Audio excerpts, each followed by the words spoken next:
पान क्रमांक 90, लूक शुभवर्तमान अध्याय 7 वचन 36 मी वाचतो, सर्वांनी लक्ष द्या। परुषातील कोणा एकाने त्याला आपल्या येथे भोजन करण्याची विनंती केली आणि तो त्या परुषाच्या घरी जाऊन भोजनास बसला। Hallelujah, hallelujah, hallelujah, hallelujah, hallelujah.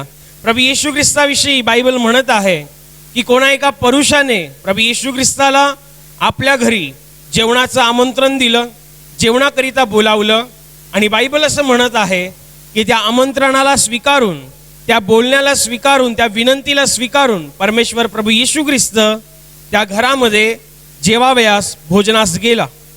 ही स्वतःमध्ये खूप अद्भुत घटना आहे। ही वाचताना खूप सरळ आणि साधी सोपी वाटत आहे, परंतु ही स्वतःमध्ये खूप अद्भुत आहे। ज्यावेळेस परमेश्वर प्रभू येशू ख्रिस्त या जगामध्ये होता, मनुष्य रूपामध्ये जेव्हा तो या पृथ्वीवरती वावरला, तेव्हा त्याने जगामध्ये परमेश्वराच्या राज्याची सर्व रहस्य उघड करून सांगितली।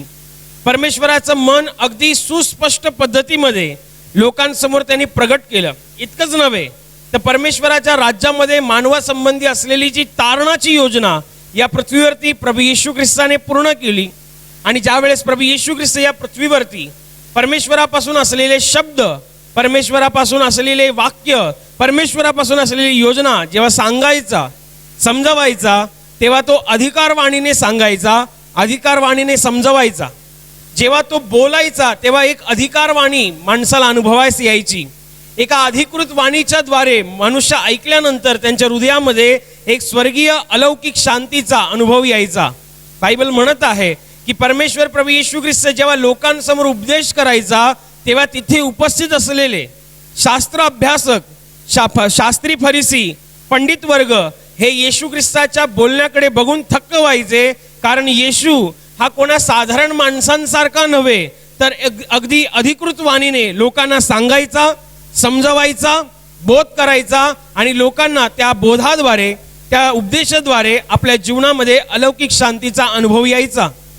परमेश्वराने मनुष्य जातीसाठी ज्या योजना आहेत, ह्या येशू ख्रिस्त येण्या अगोदर परमेश्वराने आपल्या निवडलेल्या संदेष्टांच्याद्वारे सांगून ठेवले होते। परंतु ही भाषा खूप आत्मिक आहे, ही भाषा खूप स्वर्गीय आहे, हे बोल, हे शब्द स्वर्गीय आहेत, हे मानवीय बुद्धीला सहजासहजी न समजणारे, न उलगडणारे असे होते। आणि तेव्हा शास्त्र पंडित, शास्त्री वर्ग, फरिसी वर्ग या शास्त्रांचा अभ्यास करायचे। परमेश्वराने जे माणसाप्रत्यर्थ ज्या उन्नतीच्या योजना आहेत, ज्या त्याच्या वाढीसाठी आहेत, आशीर्वादांकरिता आहेत, ह्या योजना, परमेश्वराचे हे शब्द, परमेश्वराचे हे बोल समजून घेऊन इतर लोकांना सांगण्यासाठी बराच काळ, बराच वेळ लोटायचा। कधी कधी तर कोणाला काहीच समजायचं नाही की परमेश्वराच्या ह्या शब्दाचा अर्थ काय आहे, परमेश्वराच्या ह्या वाक्याचा अर्थ काय आहे, परमेश्वराच्या ह्या वचनांचा अर्थ काय आहे, हे कधी कधी कोणाला समजायचंच नाही। आणि सांगणाऱ्याला पण सांगता येईना आणि ऐकणाऱ्याला पण ऐकता येईना, अशी ती गत होती, अशी ती परिस्थिती होती।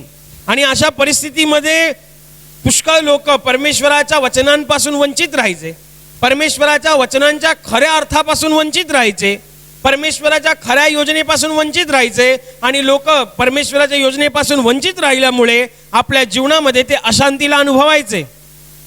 ही अशांती जीवनाच्या प्रत्येक टप्प्यामध्ये, प्रत्येक स्तरामध्ये मनुष्य अनुभवत होता। परंतु ज्या वेळेस प्रभू येशू ख्रिस्त या जगामध्ये मानव रूपात आला, तेव्हा परिस्थिती बदलली, तेव्हा जग बदललं, तेव्हा आध्यात्मिक क्षेत्रामध्ये पावित्र्यतेची एक नवी परिभाषा लोकांना ऐकायला, समजायला मिळाली। आध्यात्मिक क्षेत्रामध्ये एक फार मोठा भूमिकंप झाला, कारण परमेश्वर प्रभू येशू ख्रिस्ताच्या येण्याने नुसता परमेश्वर शरीर रूपात नव्हे, तो तर देवाचे शब्द घेऊन आला, देवाची वचनं घेऊन आला, देवाच्या योजना घेऊन आला आणि संबंध लोकांमध्ये त्यांनी या गोष्टींविषयीची घोषणा केली। तो म्हणाला, मागे फिरा, पश्चाताप करा आणि देवाकडे वळा। पहा, तो तुमच्या अगदी जवळ आहे, जोपर्यंत जवळ आहे तोपर्यंत त्याला पुकारा। पहा, तो तुमच्या अगदी जवळ आहे, त्याच्या पवित्र आगमनासाठी आपले वाकडे तिकडे मार्ग सरळ करा। ज्या गोष्टी परमेश्वराने आपल्या संदेष्टांच्या द्वारे धर्मशास्त्रात लिहिल्या होत्या, पवित्र शास्त्रात लिहिल्या होत्या, भविष्यवक्तांच्या पुस्तकात लिहिल्या होत्या, त्या गोष्टी अन्य लोकांना, साधारण लोकांना, तुमच्या आणि माझ्यासारख्या लोकांना अनभिज्ञ होत्या। परंतु येशू आल्यामुळे ह्या गोष्टी सर्वसाधारण मनुष्याकरिता म्हणजे तुमच्या आणि माझ्याकरिता अगदी सहज झाल्या, अगदी सोप्या झाल्या. कुठल्या तरी शास्त्रीची वाट बघण्याची गरज नाहीये, कुठल्या फरुशाची वाट बघण्याची गरज नाही. हे तर परमेश्वर प्रभू येशू स्वतःहून उलगडत आहे.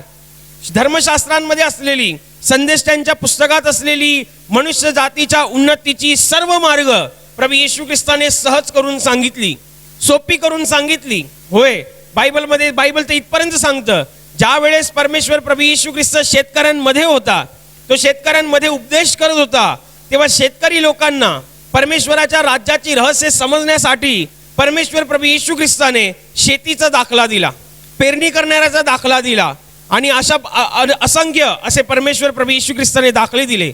पवित्र शास्त्र पुढे हेही सांगतं की ज्या वेळेस प्रभू येशू ख्रिस्त कोळी बांधवांमध्ये होता, मासेमारी करणाऱ्या व्यावसायिक लोकांमध्ये होता, त्यावेळेस त्या लोकांना अगदी सहज समजावं म्हणून त्याने मासेमारीच्या विषयीचा दृष्टांत सांगितला, त्याने जाळ्याचा दृष्टांत सांगितला, त्याने समुद्र किनाऱ्याचा दृष्टांत सांगितला. आणि बायबल पुढे हेही सांगतं, जेव्हा तो श्रीमंतांमध्ये उभा होता, जेव्हा तो त्या लोकांच्या अलौकिक त्यावेळेच्या असलेल्या प्रतिष्ठित लोकांमध्ये उभा होता, तेव्हा त्यांना समजण्यासाठी सुद्धा परमेश्वराने त्या पद्धतीच्या गोष्टी केल्या. येशू म्हणाला, देवाचं राज्य एका मोत्या समान आहे. जेव्हा तो पारखणाऱ्याला तो मिळतो, तेव्हा तो आपलं सर्वस्व विकून तो एक मोती विकत घेतो. परमेश्वराने त्या स्वर्गाच्या राज्याची तुलना एका अमूल्य आणि मौल्यवान अशा मोतीच्या स्वरूपात केली.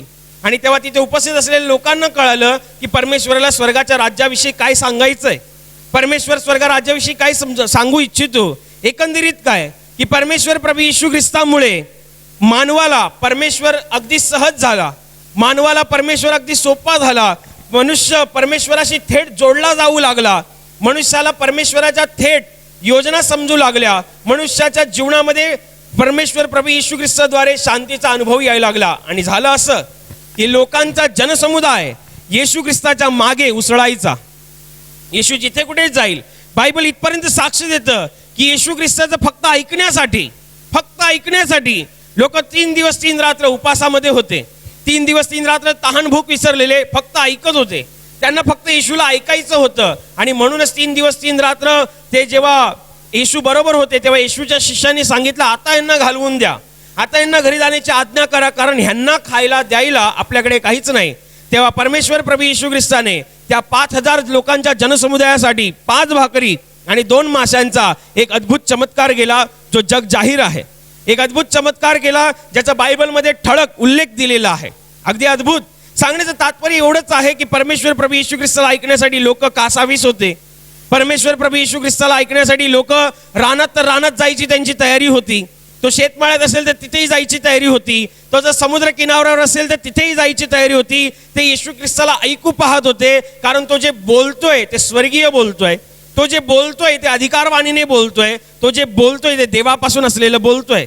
परमेश्वर प्रभू येशू ख्रिस्त या पृथ्वीवरती जे काही बोलला, जे काही त्यांनी शब्द उच्चारले, ते सर्वच्या सर्व स्वर्गाला सांगतात. ते सर्वच्या सर्व स्वर्गीय शब्द आहेत. हे मानवीय बुद्धीतून, मानवीय कल्पकतेतून आलेले शब्द नव्हे. हे कुठल्या विचारवंतांचे आणि कुठल्या धर्मगुरूचे शब्द नव्हे. हे तर खुद्द देवाचे शब्द आहेत. योहानाच्या शुभवर्तमान अध्याय 1:1 सांगता, प्रारंभी शब्द होता, शब्द देवासह होता आणि शब्द देह होता. 14 मध्ये लिहिलंय, शब्द देही झाला. शब्दाने देहाचं रूप घेतलं आणि या पृथ्वीवर ते अस्तित्व केलं. तो शब्द, तो देह दुसरा तिसरा कोणी नसून अवघ्या मनुष्य जातीचा तारणारा परमेश्वर प्रभू येशू ख्रिस्त होता. प्रभू येशू ख्रिस्ताला ऐकण्यासाठी लोक जायची. आणि व्हायचं असं की तिकडे शास्त्रांचा अभ्यास करणारी लोक, धर्मशास्त्रांचा अभ्यास करणारी लोक, त्याच्यावरती मनन चिंतन करणारी लोक, आपल्या आयुष्याचा अर्धा भाग फक्त त्या शास्त्रांमधले लिहिलेल्या वचनांचा अर्थ समजण्यासाठी घालवणारी लोक, त्यांना सोडून लोक, जनसमुदाय येशू ख्रिस्ताच्या मागे जायचा. ते येशूला ऐकणं पसंत करायचे. ते शास्त्री पुरुषांकडे न जाता येशूकडे जायचे. आणि म्हणूनच त्यावेळेच्या शास्त्री लोकांचा फार मोठा गट येशू ख्रिस्ताच्या विरोधात होता. कारण त्यांना असं वाटायचं की आमचं सगळं संपलं, आम्ही वर्षानुवर्ष घालवली, आम्ही आमचं अर्ध आयुष्य घालवलं शास्त्रांचा अभ्यास करण्यासाठी. आणि आम्ही जे अभ्यास केलाय, आम्ही जे मनन केलंय, आम्ही जे चिंतन केलंय, आम्ही जे शिकून घेतलंय, ते आता आम्हाला लोकांना सांगायचं आहे. पण लोक आमच्याकडे ऐकायला येण्याऐवजी ते येशू नावाच्या माणसाच्या मागे चाललेले आहेत. हे त्यांना पसंत पडायचं नाही, हे त्यांना पाहावायचं नाही, आणि म्हणून ते येशू ख्रिस्ताचा तिरस्कार करायचे, येशू ख्रिस्ताला ते नाकारायचे, येशू ख्रिस्ताला मसीहा म्हणून ते स्वीकारायचे नाहीत. उलट येशू ख्रिस्ताविषयीच्या खोट्या अफवा पसरवून लोकांना येशूपासून वेगळं करायचं असे ते कटकारस्थान रचायचे. एक फार मोठा गट, परुषांचा फार मोठा गट येशूच्या विरोधात होता. शास्त्री लोकांचा फार मोठा गट येशूच्या विरोधात होता. परंतु आज आपण जे वचन वाचलेलं आहे याच्यामध्ये लिहिलेलं आहे की परुषातील कोणा एकाने येशू ख्रिस्ताला आपल्या घरी जेवणाचं आमंत्रण दिलं. ही घटना स्वतःमध्ये थोडी वेगळी आहे की एकीकडे परुषांचा फार मोठा गट येशूच्या विरोधात आहे, येशूला नाकारतोय, येशूचा तिरस्कार करतोय. आणि आज आपण जे वचन वाचलेलं आहे लूकचं शुभवर्तमान अध्याय 7 वचन 36 लिहिलं आहे, परुषातील कोणा एकाने येशू ख्रिस्ताला आपल्या घरी जेवणाचं आमंत्रण दिलं. ही अजब वाटत नाहीये, ही घटना अजब वाटत नाहीये. कारण बायबल लिहिलेलं आहे की इस्रायलमध्ये येशू असताना जागोजागी गावोगावी नगरोनगरी फिरायचा, देवाच्या राज्याची सुवार्ता सांगत. तेव्हा लोक शास्त्री फरुषांना सोडून येशूच्या मागे जायचे. निव्वळ येशू बोलायचा नाही, ते येशूच्या द्वारे अद्भुत चिन्ह चमत्कार घडायचे. येशू बोलायचा, लंगडे चालते व्हायचे. येशू बोलायचा, आंधळ्यांना दृष्टी यायची. येशू बोलायचा, मेलेले उठवले जायचे. एवढे अद्भुत कृत्य प्रभू येशू ख्रिस्ताच्या द्वारे परमेश्वर या जगाला दाखवत होता आणि आजही दाखवत आहे. आणि म्हणून त्या एका सर्वसाधारण कुठल्या तरी धर्मपंडिताप्रमाणे, सर्वसाधारण कुठल्या तरी शास्त्र अभ्यासकाप्रमाणे येशू नव्हता. येशू बोलायचा पण, येशू करायचा पण. येशू बोलायचा आणि येशूच्या द्वारे सामर्थ्य बाहेर निघायचं, लोकांना आपल्या जीवनामध्ये शांतीचा अनुभव यायचा. लोकांचा जनसमुदाय येशूच्या मागे उसळलेला आहे, ऐकण्यासाठी, पाहण्यासाठी, स्पर्श करण्यासाठी, स्वतःला बरं करून घेण्यासाठी जनसमुदाय उसळलेला आहे. शास्त्री वर्ग, वडील वर्ग यांना सोडून येशू ख्रिस्ताच्या मागे जनसमुदाय उसळला. फरुषांचा फार मोठा गट येशू ख्रिस्ताचा तिरस्कार करत असतानाही, फार मोठा गट येशूला नाकारत असतानाही बायबल मधलं आजचं वचन म्हणतं परुषातील कोणा एकाने येशू ख्रिस्ताला आपल्या घरी जेवणाचं आमंत्रण दिलं. समजण्याची गोष्ट अशी आहे, यांनी दिलंच का? यांनी आमंत्रण येशू ख्रिस्ताला दिलं का?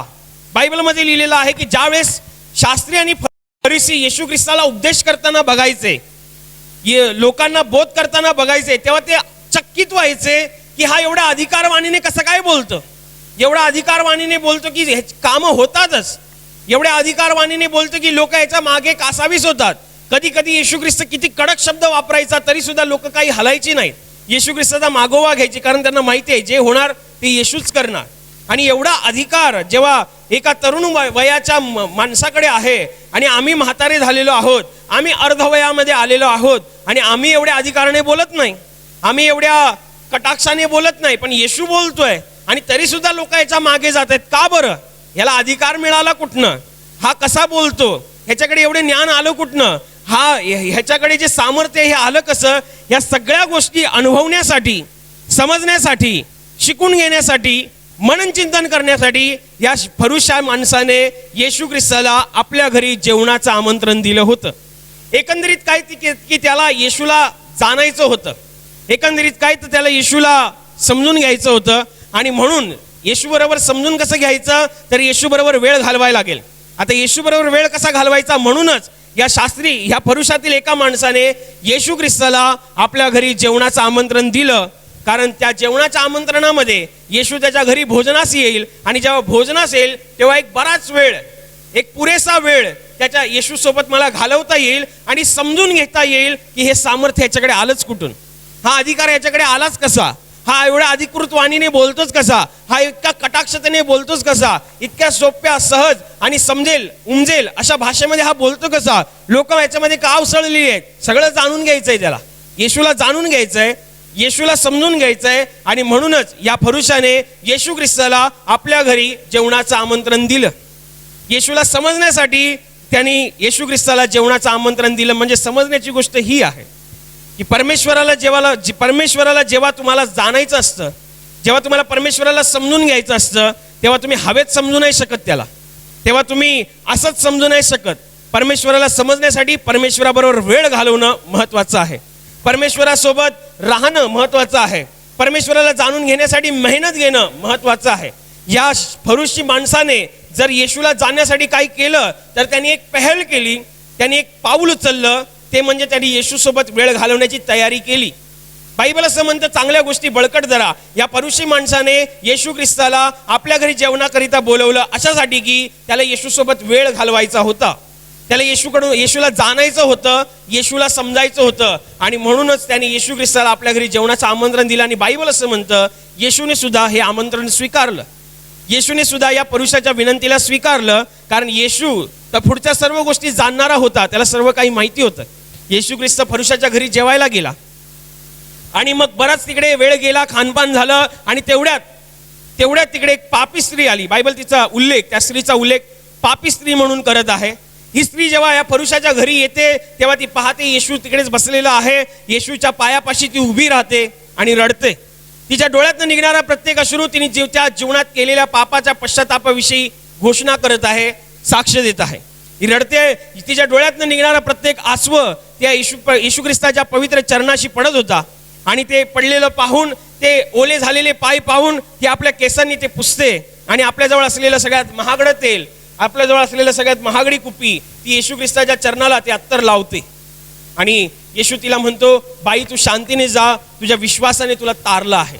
किती अद्भुत घटना आहे. ही घटना जेव्हा होत होती तेव्हा ज्या माणसाने येशूला बोलावलेलं होतं तो माणूस बुचकळ्यात पडला. त्याला असं वाटलं की जर येशू संदेष्ट आहे तर त्याला हे माहिती पाहिजे की त्याला हात लावणारी स्त्री एक पापी स्त्री आहे. येशूने ओळखलं की मला ज्याने आमंत्रण दिलंय, ज्याच्या घरी मी आज उतरलेलो आहे, ह्याच्या मनामध्ये ही घटना पाहून शंका उपस्थित झालेली आहे. तेव्हा येशू त्याच्याकडे रोखून बघतो आणि बोलतो की मला सांग शिमोना, की एका सावकाराचे 2 कर्जदार होते. एकाचे 500 रुपये देणे होते, एकाचे 50 रुपये देणे होते आणि एकाचे 500 देणे होते. जो सावकाराने दोघांनाही कर्ज माफ केलं तर सगळ्यात अधिक प्रीती त्या सावकारावर कोण करेल?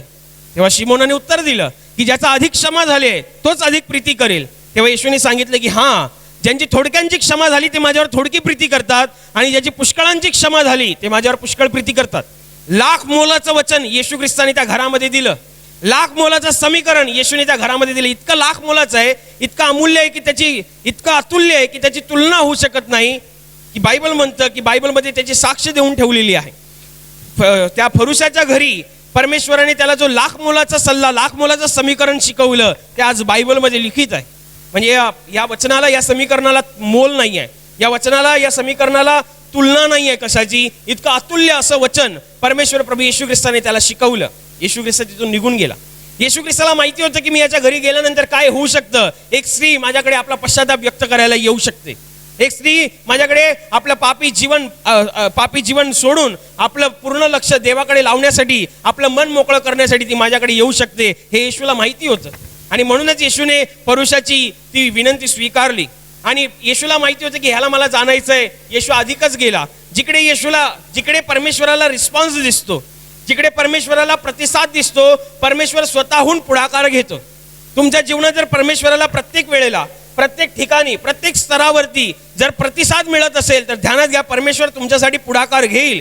जिकडे प्रतिसाद आहे तिकडे पुढाकार परमेश्वर देतोच देतो. जिकडे देवाला प्रतिसाद मिळत नाही तिकडे परमेश्वर पुढाकार घेत नाही.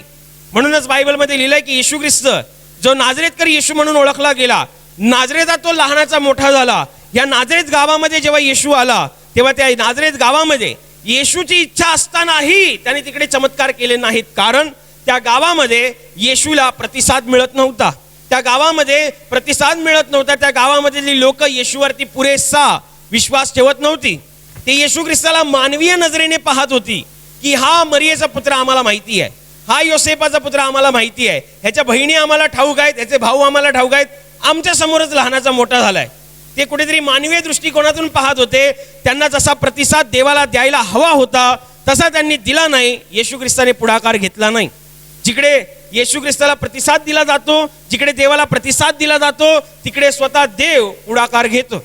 इकडे फरुशाने येशू ख्रिस्ता बाबतीत प्रतिसाद दिला, येशूने पुढाकार घेतला. इकडे त्या स्त्रीने आपलं पापी जीवन बदलण्याचा निर्णय घेतला, प्रतिसाद दिला, येशूने पुढाकार घेतला. येशू म्हणाला, बाई तुझ्या विश्वासाने तुला तारण प्राप्त झालेलं आहे.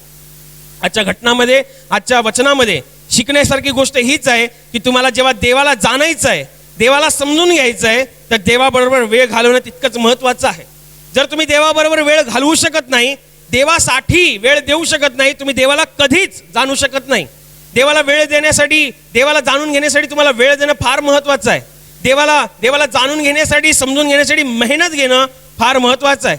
अशीच घटना बायबलमध्ये दुसरी आहे. मार्था आणि मरिया नावाच्या दोन सख्या बहिणी येशू ख्रिस्ताला आपल्या घरी येताना पाहून त्याचा आनंदाने आगत स्वागत करतात. येशू ख्रिस्त एका ठिकाणी बसून असतो, तेव्हा त्या दोन सख्या बहिणींमधली एक बहीण जिचं नाव मरिया, ती येशू ख्रिस्ताच्या चरणाशी बसून येशू ख्रिस्त जे काही बोलतोय, जे काही सांगतोय, जे स्वर्गीय, अलौकिक, आत्मिक सगळं काही ती ऐकत होती. आणि दुसऱ्या दिशेने तिची दुसरी बहीण, जिचं नाव बायबलमध्ये लिहिलेलं आहे मार्था, ही कामामध्ये गुंतलेली आहे, ही कामामध्ये व्यस्त आहे. कामामध्ये स्वतःला पाहून तिला आपल्या बहिणीचा राग येतो, तिला आपल्या बहिणीची चीड येते की मी इकडे कामामध्ये मरते आहे आणि हिला काय पडली नाही, ही फक्त येशूचं ऐकत बसली आहे. तेव्हा ती येशू ख्रिस्ताकडे अप्रत्यक्षरित्या तक्रार करते की प्रभूजी, हिला मला मदत करायला सांगा, ही फक्त ऐकत बसलेली आहे. येशू म्हणतो मरियेने चांगला वाटा निवडून घेतलेला आहे. चांगला वाटा कुठला आहे? देवासमोर बसून राहणं. कामं काय आजची उद्या होत राहणार आहेत, कामं काय आताचं नाही नंतरला होत राहणार आहे, पण ही जी वेळ जी देवाने ठरवून दिलेली आहे ती मात्र पुन्हा येणार नाही. देवाच्या राज्यातून जेव्हा वेळ निश्चित होते तेव्हा त्या वेळेला दुसरा पर्याय नसतो. देवाने जर आज तुमच्यासाठी ठरवून ठेवलंय तर आजच तुम्हाला यायला पाहिजे. तुम्ही त्याला असं सांगून चालणार नाही, आज मी कामात जायचा, आजचा आशीर्वाद तुम्हाला उद्या दे, आज मी थोडा बिझी होतो, आजचा आशीर्वाद तुम्हाला उद्याच्या प्रार्थनेत दे. नाही, तो काही दुकानदार नाहीये, तो स्वतःच्या मर्जीचा मालक परमेश्वर आहे. त्याच्या हातामध्ये स्वर्ग आणि पृथ्वीच्या चाव्या आहेत. त्याला कोणाची गरज पडलेली नाही, उलट तो प्रेमाने पाहतो, तो दयेने पाहतो. म्हणून आपण जगतोय, आपण वावरतोय. देवाला प्राप्त करून घेण्यासाठी, समजण्यासाठी मेहनत घ्यायची तयारी पाहिजे. मरियाने मेहनत घ्यायची तयारी होती. ठीक आहे, काम आहेत ना, हा होतील. काय आता मी येशूचं ऐकते, येशू नंतर निघून जाईल, आता मी थोड्या वेळाने नंतर करेल. काय अर्धा तासच वाढेल ना, 1 तासच वाढेल ना, कामाचा व्यापच वाढेल ना, थोडी घाईच होईल ना, थोडी गडबडच होईल ना. ठीक आहे, पण आज येशू माझ्या समोर आहे, मला बसलंच पाहिजे. आज येशूने माझ्यासाठी वेळ निश्चित केले, मला बसलंच पाहिजे. देवाला तुम्ही समजण्यासाठी वेळ देणं महत्वाचं आहे. जेव्हा देव वेळ देतो तेव्हा तुमचं जीवन बदलल्याशिवाय राहत नाही. ज्या वेळेला तुम्ही आपला वेळ देवाच्या राज्यात पेरता तेव्हा ध्यानात घ्या, स्वर्गाच्या राज्यातून पण तुमच्यासाठी देव वेळ देतो. जेव्हा देव वेळ देतो तेव्हा त्याला मर्यादा नसते, आणि जेव्हा देव वेळ देतो तेव्हा बदल घडतोच घडतो.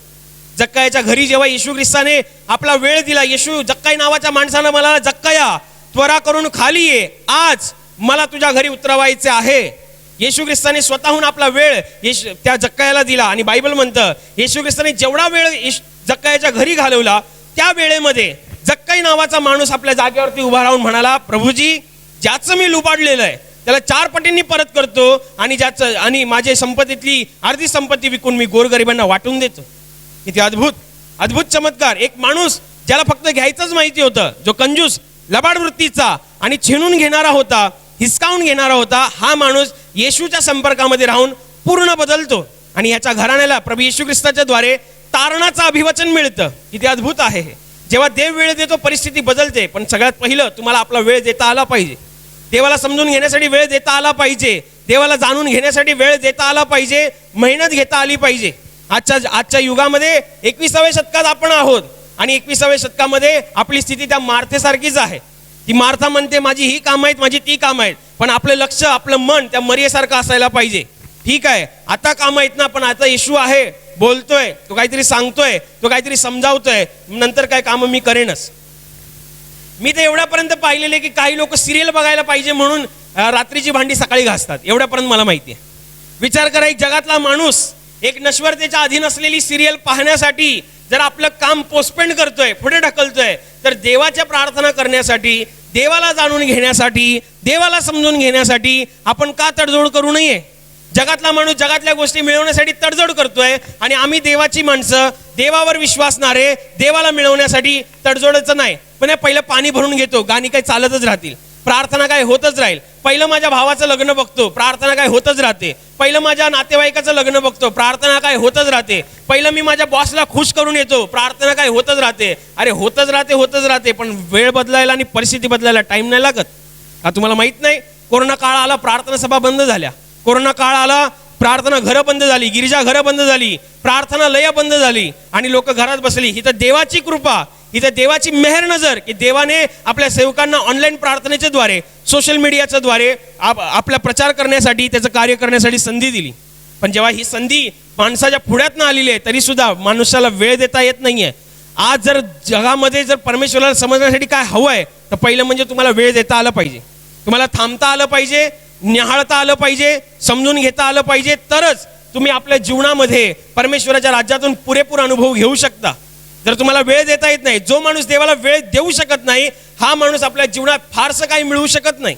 स्वतःच्या बुद्धीने ताकदीने जेवढं मिळवेल तेवढंच, परंतु फारसं तो काहीच मिळवू शकत नाही, कारण देवाचा वरद हस्तक्षेपच त्याच्या जीवनावरती नाहीये. फरुशी माणसाने एक फरुशी माणसाचा मोठा गट येशूच्या विरोधात असतानाही या फरुशी माणसाने येशूला आपल्या घरी जेवणाचं आमंत्रण दिलं. हे स्वतःमध्ये किती मोठी गोष्ट आहे, समजण्यासारखी गोष्ट आहे, शिकण्यासारखी गोष्ट आहे. एक माणूस जो विरोधक असताना सुद्धा येशू ख्रिस्ताला समजून घेण्यासाठी वेळ देतोय, तुम्ही तर विश्वासणार आहे, तुम्ही किती द्यायला पाहिजे, तुम्ही किती द्यायला पाहिजे. आजचं काम उद्या होऊ शकतं, आताचं पाणी भरायचं उद्या करू शकतो, रात्री भरू शकतो, कधीही करू शकतो. प्रत्येक कामाला पर्याय आहे, फक्त देवाच्या वेळेला पर्याय नसतो. म्हणून परमेश्वराने जो वेळ निश्चित केलेला आहे त्या वेळेचा सदुपयोग करा, चांगलं ते बळकट धरा. म्हणजे देवाच्या राज्यातून जेव्हा तुम्हाला वेळ देण्यात येईल तेव्हा वेळ तुमच्या जीवनामध्ये परिवर्तन, सामर्थ्य आणि बदल घडवल्याशिवाय राहणार नाही. म्हणून आपल्या जीवनामध्ये पुरेपूर असा वेळ देवाच्या राज्यामध्ये देता यावा म्हणून सर्व मिळून प्रार्थना करू. Hallelujah, hallelujah, hallelujah. आणि आता प्रार्थना करण्याची वेळ आहे. प्रभू येशू म्हणाला, माझ्या नावाने तुम्ही पित्याजवळ जे काही मागाल ते तुम्हाला परमेश्वराच्या गौरवाकरिता देण्यात येईल. होय, त्याचं वचन हेच सत्य आहे. त्याचं वचन तो पूर्ण करणं जाणतो. तो आपल्या वचनांना पूर्ण करण्याचं सामर्थ्य बाळगतो. म्हणून त्याच्या वचनावर, त्याच्या सामर्थ्यावर विश्वास ठेवून आपण सर्व मिळून प्रार्थना करत आहोत. म्हणून तुमच्या ज्या भागाला आजार आहे त्या भागावर हात ठेवा. तिथे हात ठेवणं शक्य नसेल तर आपल्या छातीवर हात ठेवा. तुमच्या जीवनातील आणि शरीरातील प्रत्येक दुःख, संकट आणि आजार प्रभू येशूच्या पवित्र नावाने या क्षणाला नष्ट होत. तुमच्या जीवनातील बंधनं आणि श्राप प्रभू येशूने वाहिलेल्या त्याच्या पवित्र रक्ताद्वारे या क्षणाला तुटून जावत. तुमच्या जीवनातील समस्या आणि सैतानाचा भयावह अंधार प्रभू येशू ख्रिस्ताच्या दिव्य आणि पवित्र प्रकाशामध्ये पूर्णपणे नष्ट होत. तुमच्यावर, तुमच्या कुटुंबावर प्रभू येशू ख्रिस्ताचे महान आशीर्वाद येऊत. आमेन.